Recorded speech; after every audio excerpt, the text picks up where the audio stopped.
This is functions. We're going to take a look. First of all, I'm going to revise what we've done previously. We're going to look at just very quickly the straight line because we just did that in analytical. We're going to recap the hyperbola. We're going to look at the parabola, then the hyperbola, and then the exponential, okay? The same four that we've been looking at repeatedly. We're going to look at them, and we're going to discuss basically the upward shift, and then we're going to introduce a left or right move to some of them, okay? But basically, what is a function? First of all, let's just answer a few questions. What is a function? Well, just to refresh our memories, what we're saying is y is related to x. In essence, it's the same thing if you think about it. Temperature is related to quantity of heat, isn't it? The more heat you put in, the temperature rises. Okay? Take away the heat, put in the fridge, the temperature drops. So it's a relationship between the two. All right? So what we're saying is y is related to x, and how? How is it related? It is related through a function. Okay? F of x. Right? Now you know, okay, that in essence you can say that y is equal to, let's just take a hypothetical, x squared minus 9, one of my favorite parabolas, just because it's nice and simple to work out. And the other one, we can say f of x is equal to x squared minus 9. And we could also say that y maps into, f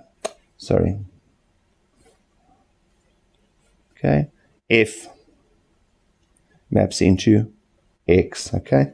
And we got the mapping function, right? Now, essentially what we're going to do here is we're going to just quickly go through some of the terminology, and let's have a look. X is the domain. So if we put up our Cartesian plane, we label these always, okay, origin, this is our x and this is our y. We always said the x comes before y, so d comes before r, so x is my domain. Y is my range. Okay? These are all just some recaps before. We look at it and we say, okay, if I use domain x, I put in x, input, and I get output y. So x, some x gives me a y. So I input an x and I get a values of y that go with it, right? Then we say the other way around, or I could input y and I could get x, right? So essentially we're going to be looking at working with domain and range as well, right? Now, the basic graphs that we are used to is, first of all, a straight line graph. Right? A straight line graph is standard form. The standard form is equal to y is equal to mx plus c, where what? M is the gradient, right? M is the gradient in this issue, and the gradient m is defined as delta y over delta x, which is y2 minus y1 over x2 minus x1. And remember what we did in the analytical section? You label the x2, y2, choose them, choose the other one, and then plug it into the formula to get the gradient. And c was the y-intercept, right? C equals the y-intercept. All right? So in all of those events with the straight lines, they are pretty much dealt with in the previous section on analytical geometry. And at this stage, the straight line shouldn't be a problem to anybody. Now, let's just continue then. What about the parabola too? The parabola, its standard form, as we learned it before, is y is equal to ax squared plus q. What was q?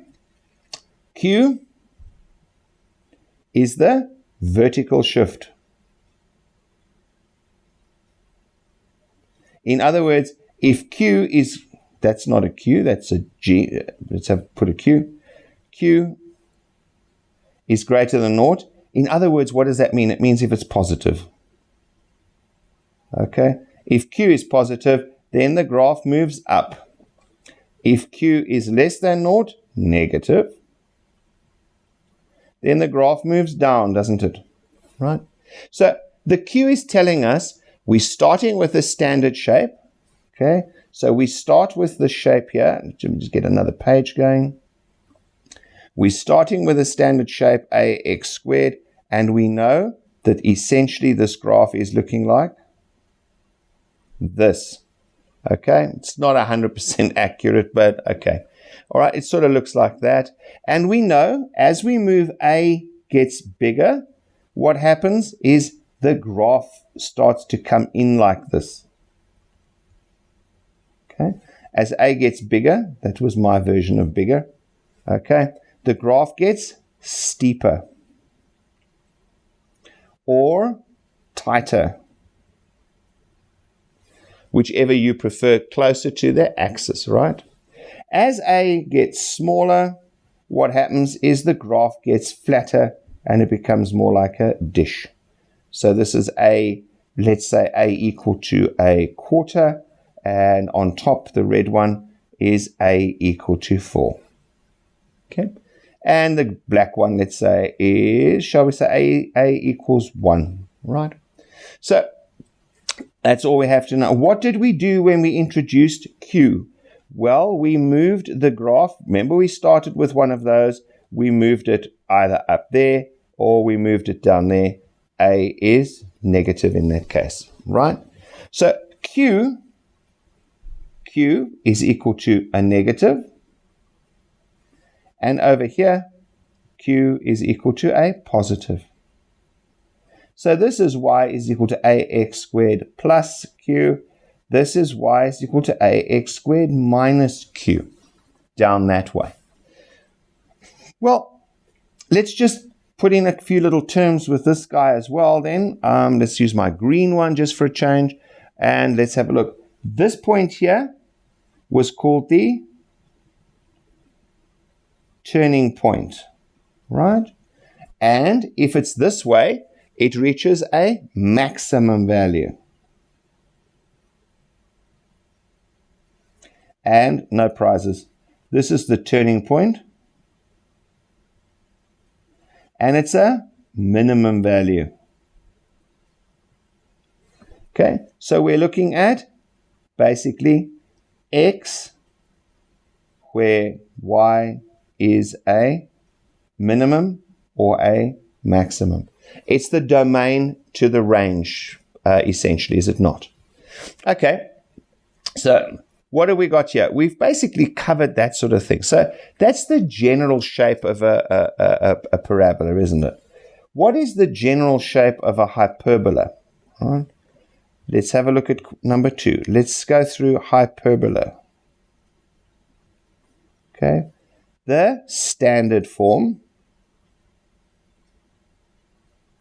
Standard form is going to be y is equal to a over x plus q. And remember, a greater than 0, once again positive.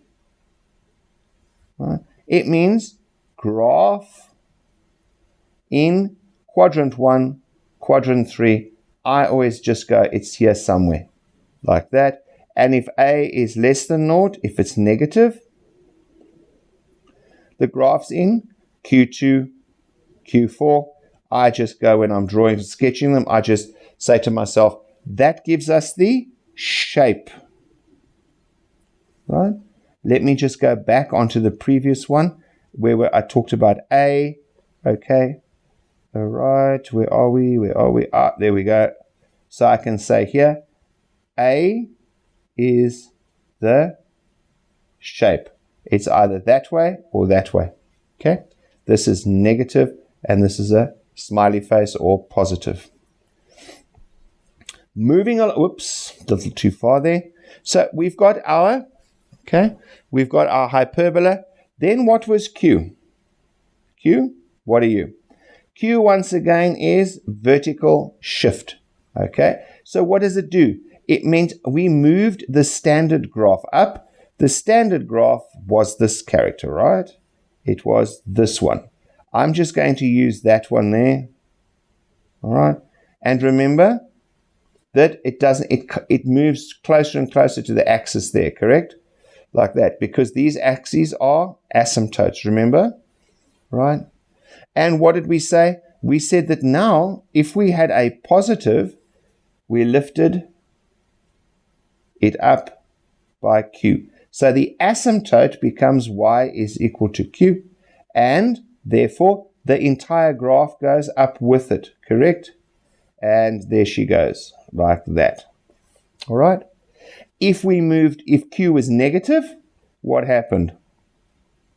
Okay, we got y equals minus Q, and the graph moved like that. Okay, I know that's a bit difficult to see, but the red is a positive Q, and blue is negative Q. All we've done is taken the standard graph, right? Just think about it logically. You've taken the standard graph, which you all know well. If we've got a Q plus, we lift, essentially we're moving the x-axis up onto me. And these lines here become the asymptotes. They become the asymptotes, like that, don't they? Well, what else did we have that was important in these guys? We had the axes of symmetry, didn't we? Okay. Let us take the axis of symmetry. What is the axis of symmetry? Okay. For a parabola,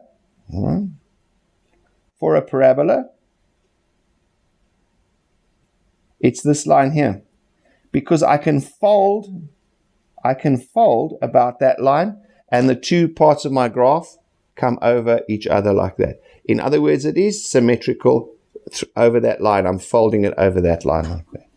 What about a parabola? Well, a hyperbola. It's a little more. Okay. The graph always goes through there, and it's y is equal to x, and y is equal to minus x. M is always 1, or m is minus 1.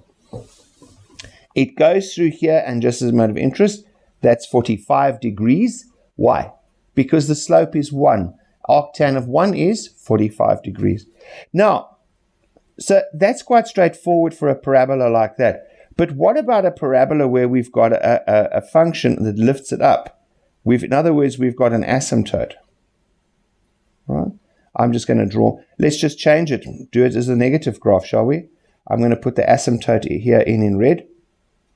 Okay, and there y is equal to Q. And therefore, the other part of my graph, the opposite side, comes up here like that, correct? The asymptotes still go through that line. So you find the coords of that point and write them down. And it's going to be x is 0, y is q. Okay. Then you go back and you find the equation of this line here. You always start, you've got two of them. So I like to split it, y is equal to mx plus c, and y is equal to mx plus c. This one is my positive slope. This one is my negative slope. And then what do we do? In both cases, substitute point cross. Right? This is point cross. The crosshairs, okay, moving up. Substitute that in and find the equation. Because m, in this case, y is equal to x plus q, and here y is equal to minus x plus q. We would just substitute the coordinates of that point in. we're going to do these, okay? But essentially, can you see it's very straightforward? And yes, when we get to the other shifts, we're going to do exactly the same thing. Okay? So therefore, the axes of symmetry have moved up or down by Q, haven't they? Right? So therefore, if we'd move down, we would have y is equal to x minus q, and y is equal to minus x minus q. Okay? Now, that gives us the axes of symmetry of the graph. We've got the shape, all right? And just a seckie, let's just move this up a little bit. And the last one is going to be exponential graphs. Exponential graphs. Remember, this is just a little bit of revision that we're doing. We're going to be going over and over and over this in each section again and again and again. And what we're going to do is we're going to write the recipe down and we're going to follow it, all right? Doesn't matter what you get given, the recipe works every time, you just follow it. Okay, what do I do? Exponential, right? Standard form. Standard form. Y is equal to A, I like to put B in brackets, plus Q. Q, once again, is that, and it gives us the asymptote, okay? Well, the asymptotes, let's finish this and then talk about the asymptotes. Right, so essentially all we're doing is moving it up or down again, okay? The exponential, we're only ever going to move up or down, right? Then we were given a form is like that, and we would, for example, have y equal to, just as an example, a half times 2 to the minus 2x, right? Minus 4, let's say, right? Doesn't matter, don't work it out. It's just a totally random hypothetical graph. I need always my graph to be in the standard form, right? This is why I want to show you specifically with this. Y is equal to A, B, X, Q, okay, plus Q. B is that X on the outside. Look at those two there. Okay, this is minus 2x. It's not x. So we have to do a little bit of manipulation. Okay, often referred to in a negative way. But here we have to manipulate our equation to be the same. So I say that it is y equal to a half. That minus 2 there, I'm just going to take it step by step. 2 to the minus 2 times x minus 4. All right? Okay. Let me just rewrite this character down here now. Okay. I've got it to y is equal to a half, 2 to the minus 2 times the x there, minus 4. Now what am I going to do? Right? I am now going to manipulate this to be a half, 2 to the minus 2, all to the power of x and the minus 4. What do I do now? I can say this is a half, 1 over 2 to the power of 2x minus 4, which is a half to the 1 over 4 to the power of x minus 4. Therefore, I write down A is equal to a half, B is a quarter, and Q is minus 4. And then I can go and start plotting my graph, can't I? Remember that little manipulation is quite important because in the determination of shape, okay, which I'm going to talk about now, in the determination of the shape of these, you need A and B, right? I'm going to go through those in a worked example, all right, in when we get to exponentials. But we need the A and B, but we need them in the correct format. You cannot just read it off from the beginning. And in this case, for example, you can't say that A is equal to a half. Have a look here. Okay. You cannot say a half 2. because it's not. We have to get it into the x on the outside form. I hope that sort of gels with everybody. Right? Now, so in all cases, we've now got we've just revised over those. What is an asymptote? Okay. It's a line, vertical or horizontal, that a graph cannot touch nor intercept nor go through. In other words, if we've got an asymptote here, the graph can't do that. That's not possible. Right? It means that if we've got our vertical asymptote here, the graph is getting closer and closer and closer, but it never actually gets to that number. Okay? Let's have just a very simple example. What if I said to you, y is equal to minus 2 over x plus 4?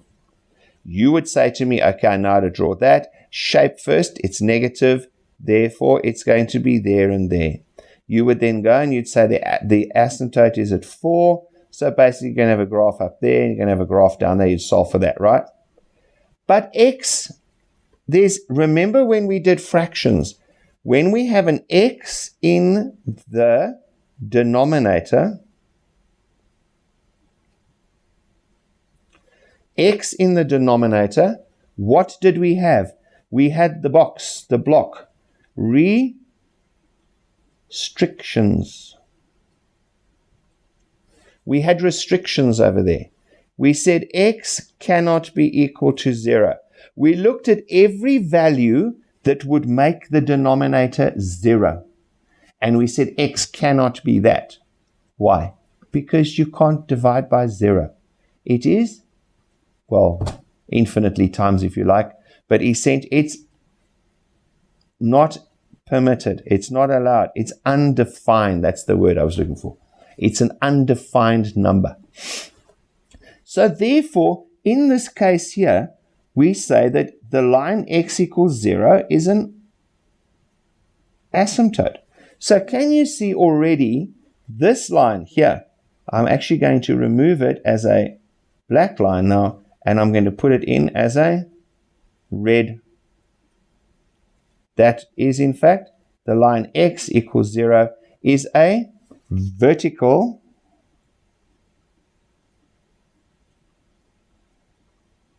asymptote, right?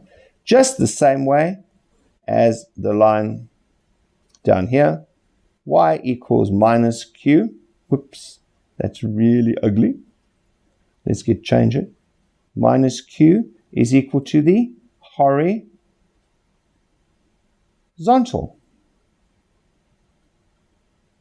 asymptote. Right? So we've got a vertical and a horizontal, and yes, we are going to move those. Okay? In the section coming up, all right, we are going to do, let me just get another page over here. Right. In the section coming up, we are going to move the graphs like this. We're going to take a graph that we had before, then we are going to move it that way or that way. We're going to move it up or we're going to move it down.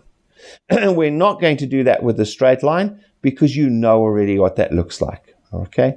Basically, the straight line, when you move it up, okay, if that was it, you move it up, all you've done is you've added q to the original value. So you'd find that point there and you'd move it up by q, and you'd keep your gradient the same and work out the new equation, wouldn't you? Very straightforward, right? So we are going to start looking now at parabola that looks like this. Can you see a middle term, right? We're going to be looking at a hyperbola,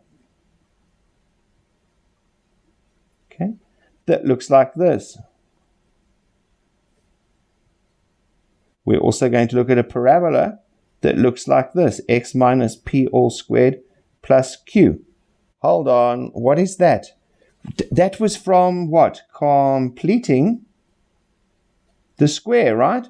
That came from completing the square. And it gave us the turning point. So we're going to have a new bunch of standard forms. This over here is the new one, and the exponential y equals a b to the x minus p plus q. We're going to be looking at those next, okay? Now, because there's only a few minutes left, I'm not going to go through those. But where we've got this now, and just relax, we're going to do, I think there's like 10, 15, 20 examples or whatever going through this lot here. We're going to go through them step by step, using each of the new standard forms, and we're going to talk about how they move, okay? Because translation of these is equally important. So we're going to deal with the parabola on its own. We're going to deal with a hyperbola on its own and an exponential on its own, okay? The core graphs we're going to deal with. We're going to move it up, down. We're going to find the equation given stuff. We're going to sketch them, because that's what you're going to be asked. You're going to be asked, sketch this graph or find the equation of this graph. Those are the two aspects you're going to be asked. Cheers. I'll see you in the next one. And then we'll actually sketch some graphs. We'll go through the parabola and we'll sketch some graphs. And I'll show you how to manipulate it so that basically you just rip through the steps and you can draw the graphs. And always remember, you can always check it, okay? You can put in a number. I'm going to say that a dozen times. You can always have a look and check it. When we sketch the graphs, just before I sign off, when we sketch the graphs, look at your paper, all right? Look at your paper. You can see that you've got the lines like this, right, that you're on. What I do is I draw my things like that, and then I call that one, and I basically estimate that there and equal it to that, right? Just to give me an idea, right? Or I'll go half and half, depending upon the scale of the graph. It's just to give you a more or less, you're not drawing it, but you're more or less getting what it should look like, because that will tell you if you're close or not. Cheers. Have a good one. Bye.